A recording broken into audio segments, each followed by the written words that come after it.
Hello everyone, welcome back to the channel. আজকের রচনার বিষয় ভারতের স্বাধীনতা দিবস। ভূমিকা।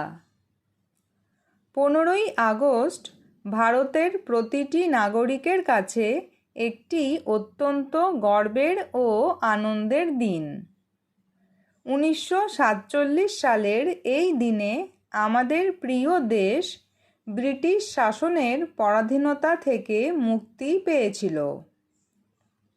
প্রতি বছর এই দিনটিকে আমরা অত্যন্ত শ্রদ্ধার সঙ্গে স্বাধীনতা দিবস হিসেবে পালন করি। এটি ভারতের জাতীয় উৎসব। পরাধীনতার ইতিহাস। ভারত প্রায় 200 বছর ব্রিটিশ বা ইংরেজ শাসনের অধীনে ছিল। ইংরেজরা ভারতের সম্পদ লুণ্ঠন করত এবং ভারতীয়দের ওপর অকথ্য অত্যাচার চালাত। ভারতীয়দের নিজস্ব কোনো অধিকার ছিল না। সেই পরাধীনতার অন্ধকার থেকে মুক্তি পাওয়ার জন্য ভারতবাসী দীর্ঘ লড়াই চালিয়েছিল। বীর বিপ্লবীদের আত্মত্যাগ। ভারতের স্বাধীনতা কোনো সহজ লড়াই ছিল না। অগণিত মানুষের রক্তের বিনিময়ে এই স্বাধীনতা অর্জিত হয়েছে। মহাত্মা গান্ধী, নেতাজি সুভাষচন্দ্র বসু, ক্ষুদিরাম বসু, ভগৎ সিং, মাস্টারদা সূর্য সেনের মতো বীর বিপ্লবীরা নিজেদের জীবন বিসর্জন দিয়েছিলেন। তাঁদের অসীম সাহস ও আত্মত্যাগ আজও আমাদের অনুপ্রাণিত করে। স্বাধীনতা দিবস উদযাপন। এই দিনটি সারা ভারতে মহা সমারোহে পালিত হয়। দিল্লির লাল কেল্লায় ভারতের প্রধানমন্ত্রী জাতীয় পতাকা উত্তোলন করেন এবং দেশবাসীর উদ্দেশ্যে ভাষণ দেন।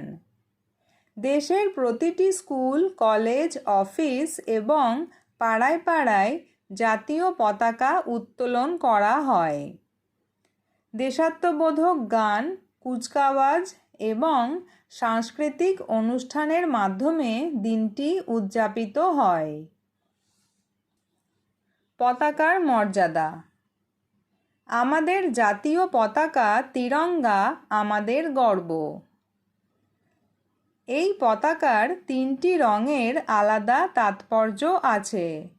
গেরুয়া ত্যাগের প্রতীক, সাদা শান্তির প্রতীক এবং সবুজ সমৃদ্ধির প্রতীক।